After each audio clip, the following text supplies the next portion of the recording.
Hi friends, good morning. Welcome to our channel. Friends, ಇವತ್ತು ನಾನು square tricks ನಿಮಗೆ ಹೇಳ್ಕೊಡ್ತೀನಿ.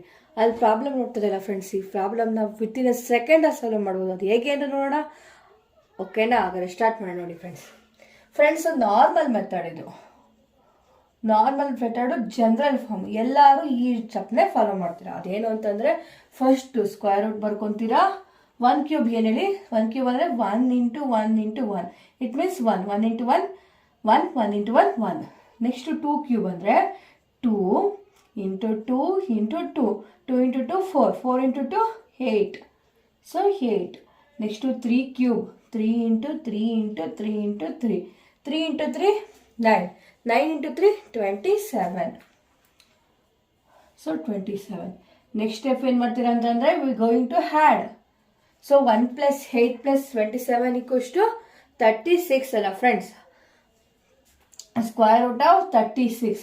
ನೆಕ್ಸ್ಟ್ ಸ್ಟೆಪ್ಸ್ ಏನು ಅಂತಂದರೆ, 36 ಸ್ಕ್ವೇರ್ ರೂಟ್ ಯಾವ್ದು ಹೇಳಿ? 6. So answer is 6. ಹೌದಿಲ್ಲ ಫ್ರೆಂಡ್ಸ್? ನೀವು ಈ ಸ್ಟೆಪ್ಸ್ನ ಫಾಲೋ ಮಾಡ್ತೀರಾ. ಹಾಗಾದರೆ ಇದಕ್ಕಿಂತ ಈ ಸ್ಟೆಪ್ಸ್ನ ಫಾಲೋ ಮಾಡಿ ನೀವು ಮಾಡೋಕ್ಕೆ ಬೇಕಾಗೋದು ಮಿನಿಮಮ್ 1 or 2 minutes.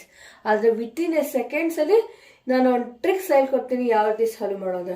1 ಅಂದರೆ ಫ್ರೆಂಡ್ಸ್, ಇಲ್ಲಿ ನೋಡಿ, ಕ್ಯೂಬ್ ಮತ್ತು ಸ್ಕ್ವೇರ್ ರೂಟ್ ಕ್ಯಾನ್ಸಲ್ ಮಾಡಿದಾಗ ಒಂದೇ ಒಂದು ಸ್ಟೆಪ್. 1 + 2 ಸ್ಟೆಪ್ 3 1 + 2 + 3 ಆ್ಯಡ್ ಮಾಡಿ ಫ್ರೆಂಡ್ಸ್. 1 + 3 2 3 3 + 3 6. ನೋಡಿ ಫ್ರೆಂಡ್ಸ್, ಈಸಿ ಅಲ್ಲ ಫ್ರೆಂಡ್ಸ್? ವಿತಿನ್ ಎ ಸೆಕೆಂಡಲ್ಲಿ ನಿಮಗೆ ಆನ್ಸರ್ ಸಿಗುತ್ತೆ. ಇದು ಸಿಂಪಲ್ ಫ್ರೆಂಡ್ಸ್. 1 + 2 3 3 + 3 6. ಇಷ್ಟು ಬರೆದ್ರೆ ಆಯಿತು ಫ್ರೆಂಡ್ಸ್. ಈ ಟ್ರಿಕ್ಸು ನಿಮಗೆ ಇಷ್ಟ ಆಗಿದ್ದಲ್ಲಿ ಪ್ಲೀಸ್ ಲೈಕ್ ಮಾಡಿ, ಶೇರ್ ಮಾಡಿ ಹಾಗೂ ಸಬ್ಸ್ಕ್ರೈಬ್ ಮಾಡಿ friends. Thank you for watching.